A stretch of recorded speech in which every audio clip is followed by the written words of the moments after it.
Turkey takes the first game in what probably could and should have been a Serbian win had it not been for the aggressive playstyle of the Turkish that we've seen so many times before. I'm Toby, joined now by Hayes. We are a trio, me, Hayes, and Saint. We've got pretty much the entire tournament covered for you guys. Yeah, pretty much. It's gonna be interesting. Obviously, Vikendi coming up now. I'm interested to see how that plays out because I haven't even. Yeah, I mean, perfect backdrop as well. No backdrop, yeah. Amazing. I haven't seen any Vikendi played somewhat competitively at all. So now you will see somewhat competitive. I say somewhat because obviously it's like a 32 versus 32 thing, but it's extremely competitive. Hayes. Yes. I don't know what. I mean, I saw the last game and that was an absolute whitewash. In a sense. I'm impressed by some of these teams, the Turkish, the Greeks, some of these that have not only played these tournaments many times before. You can see all the kills. No one getting above 3 kills. I mean, also, of course, it is pretty difficult when there's so many teams shooting, or so many players shooting all the time. But Callum Doppel, Derek, Sixmo, a couple of those guys that decided to push out east managed to also rank up the most kills. What I was going to say is, I'm very impressed when I watch some of these teams and how fast they have learned to react to different things. Yeah, like with the I think it was the Sixmo push down around underneath sort of on the northern side of Milta. Yeah, the eastern side. So that was that was an individual thing though. I mean, just in general, whenever the teams start rotating and all that, how you saw how fast Turkey was already moving before it even crossed the mind of the Serbians to go, oh wait, maybe we should hold out the south. And by the time they got down there, it was too late already. They'd already got a foothold on the on kind of the roadblock, a checkpoint down there by Milta. So very impressive play from Turkey, and we've seen it so many times before. They react extremely fast, and they just play really, really well. Now, one player, it seems like, one more player, I should say, has failed to connect from Serbia, so it's going to be a 32 versus 30. So if things weren't hard enough for them already, they're now in for a snowy game. It's snow in Stockholm too. It is, yeah. We did have some. Hayes don't like it. He's a British guy. Don't like the cold. I mean, I'm used to like 5 degrees. I'm like, that's so cold. Like 5 degrees, that's freezing. And I come over here, it's like -3. I'm like, okay, this is a bit too much. Yeah, those 8 degrees, man. The real difference maker. Yeah, it is. I mean, it makes a big difference. It does indeed. Now, for those of you guys who might wonder, how come Vikendi is a little colder these days with more ice on the map? That's because there's been changes to the map, and I actually like the changes that have been made. I've been saying for a while that I'm not necessarily go out on a limb and say, we should have Vikendi in like in the pro leagues and whatnot, but I wouldn't mind it being tested somehow. And I think this is a perfect way to at least allow for players to run around and test out the terrain and have you guys watch some competitive PUBG on the map. Yeah, I think in the last patch they obviously edited it a small amount, just so I think it was I can't even, there's so many players on the map I can't even see the name of it, but they've hot dropped. Football is under fire. Shadow gone down already. Kalimdor finding one. There is 3 or 4 different places where these teams have landed on top of each other. Last game it was so evenly split with west to east, and this time around it seems to me like, well, I mean, you said you hadn't seen a whole lot of Vikendi. It seems like a lot of these players haven't played a whole lot of Vikendi since they landed on top of each other. Yeah, I don't think they really know where they want to drop. Yeah. I mean, I guess they all want to drop here, essentially. A lot of them do, at least, anyway. I can't really count up who has the numbers right now, but it seems like Turkey is in a pretty good position numbers-wise inside of Goroka. Yeah, it looks like one of the Serbians has gone down. I think I'm not quite sure who went down there, but he's out of the count. But yeah, there is quite a few Turkish players in and amongst the sprinkled Serbians around the edges. So I was saying about Mount Kresnik. That's the one that's been reduced there. Yeah. There we go. And another knock comes through from Serbia Rista, knocking down Hewith. Yeah, so Turkish player on his knees. Hopefully he'll get some sort of backup. Tari is looking around, trying to provide some sort of assistance, but actually gets the spin around on towards Giga. Great shot there. Wow, super nice turnaround there. Obviously, pretty aware that there's multiple players around him. Just has to hit the shots, make it count. Looks like the flash is going to come through as well. So Hewith goes out. So they've slightly evened it up, I'd say. Almost tying things up. BSD gone down as well. That could be the full-on tie. Slibby spots out Terry. Terry already with 1 kill. Oh my lord, down to 1 HP. Slibby able to stay put, but for how long? I see that so much with the 1 HP. He takes some more shots. He has no meds, it seems. Although I'm not sure if that's a bug still. But yeah, no meds. Doesn't seem like he has any meds. Yeah. But he's in a very rough spot, to be fair. Kalimdor spotting players out just in this one story. Kind of interesting to me when we look at the map that we don't see any cavalry arriving from either of the teams. Anna and Code Marco are kind of running over there, but that's going to be like a solid minute or two before they'll be in a distance to really help. And Niegos nail up the team captain, all the other guys up towards the mountain. I think they're prioritizing the center position in the circle rather than their teammates down inside the city. Yeah, it's also the information from Mount Kresnik. It's pretty heavy on information though. Nice pre-fire from even better pre-fire from Cassie. That's what you get when you triple peek the same window. Yeah, that's a full rip. Nice little shot though. That was impressive. Serbians coming alive, it seems. But see if they can put. I mean, it doesn't look like they want to push this really. I don't think he has any meds either. I think the med situation is dire. Yeah. It seems like it. I mean, we know it from hot dropping. You don't normally get a lot of meds, and now there's going to be that one teammate that has 8 first aids but don't feel like sharing. It's just like the medic running around inside the city. Did Lipson burn out himself, or did someone else throw that one? I'm not sure, but he sits up here with what looks like a UMP, potentially without ammo, and a shotgun trying to hold the angle. Yeah. But as you can see, Serbia has the majority control of the center circle. Again? Yeah, I mean, again, but we saw that happen last time, didn't we? So we'll see what happens. Obviously, there is quite a few Serbian players, I'd say maybe like 6 or 7. So it looks like 6, 7 players on the western side. So there's like I guess a sort of flanking potential here when the the Turkish players kind of surround this Goroka area. You might see some backstabs.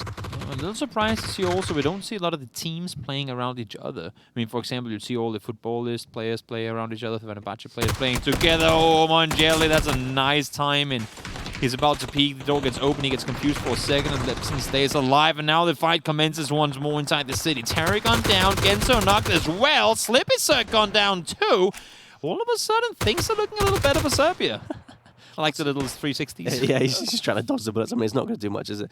But I like the fact there's lots of G36s. Obviously, G36 is the G36C. Sorry, is the sort of the Vikendi own gun, isn't it? It's one of the Vikendi's own guns. So same with MP5 as well. We've seen a few of that as well. But there is a lot of these around. Another thing there is a lot of Turkish players. Now you can see this is the cavalry. They're all coming in. We're talking 7, 8 players just added to the bunch. It was Serbia who were up in numbers, but all of a sudden, with the reinforcements coming in, this is looking like Serbia losing way too many players. Yeah, it looks like an absolute massacre at the moment. Although, I mean, it's still even somewhat. I think I'd say it goes to Serbia more so because they had 2 less players at the start of this. That is true. So they did essentially win it in the end, but I don't think there's any reason now, at this point, when we see the players down on the southwestern side of Goroka, there's no reason for any of them to push into this. He created, finds one. Kakashi alone, he's going to get flushed. There he goes. And in the end, Turkey wins the city. But as you said, I mean, they only actually get 1 more kill off of it than what Serbia did. So pretty even trade overall, given the fact that there were 2 players more to start the game. Yeah. Now, obviously, as you can see, if you're on the sort of the map, the players towards the western side. There we go. The players towards the western side of Goroka Southwest from Serbia are trying to push in, trying to get some more ground, or trying to just get in the circle. And looks like they're going to go south. They're going to try and avoid Goroka and get in and join their teammates. So that makes sense. Never got a teammate. That's unfortunate. Oh, Sminky is going to have to find his own way towards the circle. I'm sure he'll get there eventually. Apocalypse does find the vehicle. Sminky did find a car, fortunately, able to push around the side and get himself inside the circle. Question is, where do they go though? Because as you can see, Sigma and the guys from Turkey, they have taken Potvosto, and if they don't cross up to the left now to go towards the mountain, that could potentially be them thinking the city's free. But nope, their shot's already been fired from inside. You can see them turning. There we go. Matrelis takes one down. Igor on top of the roof as well. Nice little angle there, but doesn't work out. So I mean, they can't push that really anyway. Matrelis is very overextended already. See, I think Ira was trying to go for that crate there, but he doesn't quite feel like he's safe. Is that even a crate? I think it is. It looks like it. Okay, with the hollow He only has one weapon too. He has a hollow Kar 98. That's all he has to use. Not optimal. It's a little World War II-esque. You know, World War I maybe even more with bolt action and nothing but that. I don't think hollow sights were a thing during World War One, but no. Something tells me they weren't around back then. I think there was some sort of red dot or something in World War One or two. I don't know. I'm not gonna even try because that's why we need tension. You know, he's the guy with all the weapons expertise and knowledge that can go. Oh, Toby, by the way, back in 1962. I mean, he can go on for days. Yeah. That's not at all what it sounds like. But shout out to him. He's a good fella. Good dude. Niegos just taking some pot shots over the players. I think that's I'm trying to get to grips with the surroundings here, just because like I don't really play much Vikendi, so it's hard for me to know exactly where they are from the FPP point of view. But you call yourself a caster? Yeah, well, that's true. We don't get to see a whole lot of this map, and it goes for the players too. I mean, I don't think they get to play a whole lot of this map either. So, as many angles that we can get surprised by, confused by, players can get like, wait, what? You can hide here, or wait, what? We can sit here. And all fairness, in a map or in the tournament format where there's so many players in your team, the better you know it, the better you can push your troops around. Oh yeah, and well, I mean, potentially up your chances for winning. 100%. Yeah, I mean, you can see on here now, obviously, it seems like, I'm not sure if Serbia's done their homework, but they obviously know that Mount Kresnik is the hot spot to get information and kind of know the whereabouts of the Turkish players and see their movements. It looks like they kind of got sort of a line across the mid-south side just to cut off the players trying to get through, or trying to push through at least to get some more ground. But we'll see where the next circle goes. Cause I'm curious if it goes like way north, if we'll see like a long rotation around to try and get more control on the north side or something. Have to wait just a little while longer before we'll figure out exactly where these guys are planning on playing the circle from. Smash, I think it is, on his snowmobile. Might want to keep that one on the snow to not ruin the chain underneath, but. Or what do you call it? It's not really a chain. It's like a track, isn't it? The track? Yeah, I'll probably give it the name. Don't want to ruin it. I like the way that Turkey is playing this. I mean, now they're pushing up to add even more kind of fighting power towards Vosto. And I haven't really seen anything from Serbia to try and contain them inside the city. They know the majority of the players are there. And they haven't really done a lot to either A, scout out and find out where the rest are, or B, like focus on this area. Now the circle, well, I mean, it's a very, very small circle shift, so not really too much happening. All but 3 players are already inside the new circle, so I don't think this shift will do a whole lot. But what I want to see is still, with the circle shifting north... Oh, lads, see, not able to find Code Mark on Apocalypse there to help. That's a big knock. He was on his own there as well. They pulled up. I guess not knowing that he was there, but Ladzi, all on his own, gets completely flushed out. Does Turkey run up the middle and split the Serbian team in 2? With that, I mean, that would put themselves in a sandwich. Where I don't advise that, really, to be honest with you. But it seems like they are taking the fight to the mountain. It could work. So where are the east side players from Serbia? Like, this is when they need to come help. But there are only 6 or 7 players. It seems like Serbia has put their entire force, essentially, except a few... up on that mountain, and they need to hold it off. And that's the thing. If the eastern players start to push over and start to get some angles, then I mean, with these rocks and with no real hard cover, only to one side, they're going to get blasted in the back, and it's going to be an absolute massacre, I feel. Not going to be easy at all. Foreign around the side. He knows that Boldero is down there. Shots fired. Finds the knock on towards 1. Will be able to get the flash as well, but he might be peeking into a bit more than he would have wanted now. Has to reload. Swaps back. Boldero sticks around. Yep, nice little peek there. He's pretty flat. Yeah. I mean, he's got back up just a few, like 100 meters behind him. But there's so many players pushing on. Yeah, there we go. Glenda gets the knock. Flash comes in. More players going down for Serbia. I'm kind of curious to know how they communicate on the Turkish team, because if you don't all have a chance to talk together, they might be close to players that aren't on that team. Like, they might be running around close to players that aren't on your individual voice chat thing, so you can't really communicate to each other necessarily. That's true. I wonder maybe if they they call out certain things for certain squadrons, and then they do exactly. different things. But if they're all, I mean, it seems like they're just running as a whole unit. Yeah, a 21-man unit. So I mean, it seems to be working out. It worked out for the last game. So sure did. Yeah, They've tied things up though, kind of. Been able to hold off pretty well. Serbia down to a deficit of 2. Make that 1 actually. Turkey losing Lassa there. You see on the eastern side, you got Iro Bambaki, Beautiful Death, and the rest of the DA players, kind of coming in behind the furthest eastern Serbian players. And if they're not aware, I mean, they're definitely not looking towards it, because all the focus is down towards the eastern, you know, on the foot of Mount Kresnik. So if they don't look that way, they're going to get kind of shot in the back here. Captain down, but seems like he will be able to get back up on his feet. Now, my only thought in this one is that Iro is a pretty big amount of firepower for your team if you're Turkey, and he is essentially completely impactless right now. And even though it's a good flank and all, if they don't start helping soon, they might be out by too much of a number that he'll be able to make a difference. But now the circle does go north.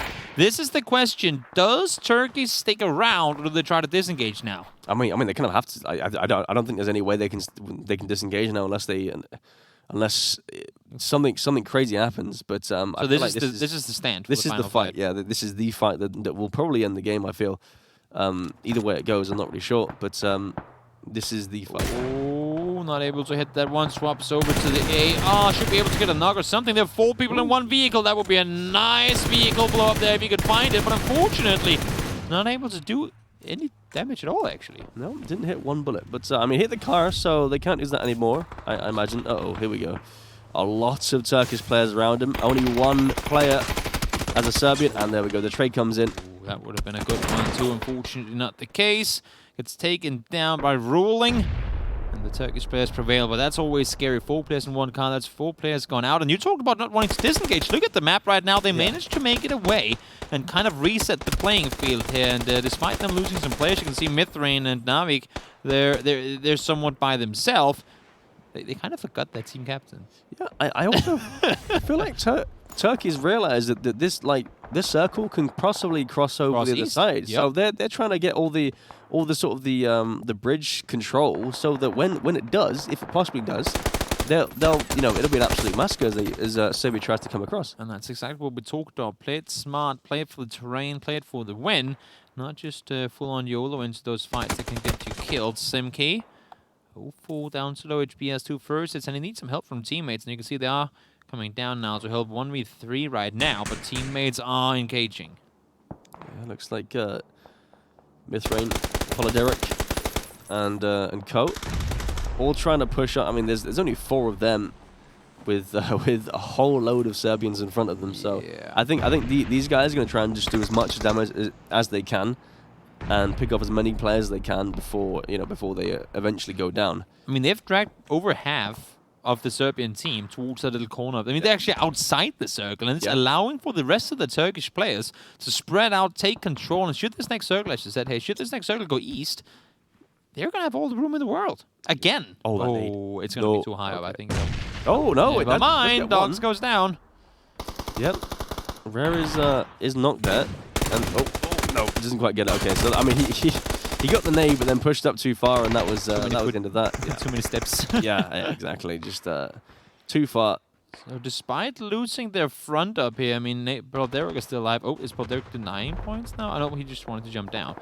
Despite them not being in the best position, it allowed for the rest. Look at the split off now. The entire team of Turkey that is now left remaining, in a position to completely pin in the remaining Serbian players. Yeah, it's actually pretty impressive. I think this is. Yep. Look at the circle shift. Yeah, there we go. All of the Serbian players out now. They all went hunting for 3 players, and they're outside the circle. All of them now. And if FreeNP realizes this, he's just going to back off.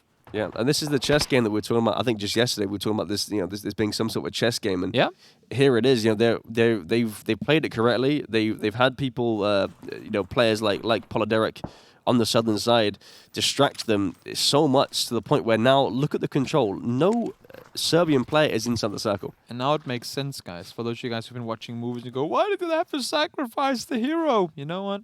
This is why. Sometimes one must fall so 100 can live. That's how it goes. And seems like Turkey are in a, I would call right now at least, somewhat of a game-winning position. Exactly. Bambaki. They are split up. Yeah, they're all trying to push and just give them zero space at all. This is actually, I feel this is kind of risky because obviously you got this mass, I guess, conglomeration of Serbian players pushing towards just I think 5 players of Turkey. Oh, there we go. Last One goes, yeah, that's the one player that was the pain in their side. Yeah, now they're all in front. That's the lone survivor. Exactly. Paul Derok, the man behind enemy lines. You guys go down, nail up the team captain. Trying to dictate his troops around. Has been outplayed, at least in terms of territory, by the Turkish. But them only being 13 alive now, I'm thinking maybe they're split too thin. Could be right. I mean, if you see the sort of spread up north, Kalimdor, and I think that's a Beat for Death as well, way up north. Trying to, I mean, they're going outside the circle to try and do some sort of flank, but there's nobody there in sight to really shoot or kill. Essentially the same that we saw with Iroh last game, where they had a good position in terms of their circles, like where they were sitting, but they didn't really have an impact on the fight that was going on. And right now, I mean, this is the first time in a little while that we've actually seen Turkey be ahead in terms of players alive. So they have managed to get themselves a 1-kill lead. And now is where it becomes tricky for Serbia. They need to make their way down this hill, and you can see Turkey just waiting for them. Yeah, so much control there. Nunzo, he's making a move for something. He's got his vehicle, and he's pulled up to an area in the middle of a lot of Turkish players. He's actually been knocked and flushed, though. It didn't quite work out too well. There's your flank paying off. Kalimdor finds himself a kill. He was one of the players after 6 mo's info came across that decided to flank around the last game too, and it turned out to be very, very effective. See, they have the high ground position here, and they're trying to pin down those Serbian players as best as they can, and it's working. 13-7. This could be a 2-0 position for Turkey real soon. Because remember, knocked players don't count before they're down, and that's one more. 6 against 12, outnumbered 2-1. Yeah, this is looking pretty rough, for Serbia. There's obviously players outside the blue as well. We've got BenQ 5 on the southern side there. And then, apart from that, they're just kind of pinned in just this small little area on the eastern side of Mount Kresnik. We talked about knowing the map and how it could grant you advantage, and they've essentially put Serbia into the exact position they wanted to have them in. Right now, they're completely pinned down on the very corner of the blue. Circle's going to start crossing in now, and none of them are inside. This is a perfect play for the team of Turkey, and the only player that can really make a difference now is going to be BenQ, but he's in the blue and he's far down south. If he can get down those 2 players, Rolling and his teammate, oh, he goes down to blue, not going to happen. He was actually knocked as well. So I don't see how Serbia wins this. Yeah, I don't see anything happening at all. 4 against 11, and they're just slowly and steadily pushing further forward. Slowly but surely, edging towards a defeat. It seems. One more goes down. That's the knock coming in. You've got Rip on the backside here coming in. This is looking inevitable, to be honest with you. Nade's coming in, Molotov's coming in as well. Moki's going to be the last one on his feet. He does find one, and he's going to go down. And Turkey, despite seeming to be in a position that looked tricky for them, they do manage to get themselves a win here in the second game on Vikendi. And what a great way of doing it. I feel like they overstepped a little pushing up on that hill. They lost a lot of players, but their reaction to be able to pull it off, you said to expect the fight to end there, they managed to get away anyway. Yeah, I think it was so impressive, like the movement and the sort of the, I guess, the warfare tactics that Turkey used in terms of like the distraction, then the flank around and just getting so much control. And then obviously, the circle shift kind of just was a nail in the coffin there. We talk about how individual skill is really important, and how when we see teams like Finland and whatnot, they have all these individual players that really, really do great. But when we talk about reaction time and how we communicate as a 32-man team, that to me is the core of it, because there's no bad players joining these tournaments. And if you're a super good fragger, but your team is always in the wrong place, you will most likely die to the team that might not have the same aim that you do. So when we see a team like this, who not only they were the team to get the help over towards Goroka when they needed it. They were the team that made the disengage and the smart rotations. That, to me, is really difficult to beat. Yeah, it is tough. Yeah, I agree. I mean, if you've got these strong players, like, you know, we've got Iroh, the whole of DA in here. Yeah. And then they have the positional advantage as well. It's what can you do? Like, you know. What can you do? Will Turkey make finals? Prediction? Ooh, okay. Off of what you've seen today? I mean, it's promising, to be fair. So, I think, yeah. You know, I can go with that. Yeah. There's a chance, Turkey. There's a chance you can make it a repeat one. But let's wait and see. You got well, maybe we got one more game. It's a best of 5. We're excited to see if Serbia will turn things around. We'll have to wait just a few moments to figure that out. So stick around. It'll be Saint and Hayes turning in just a moment.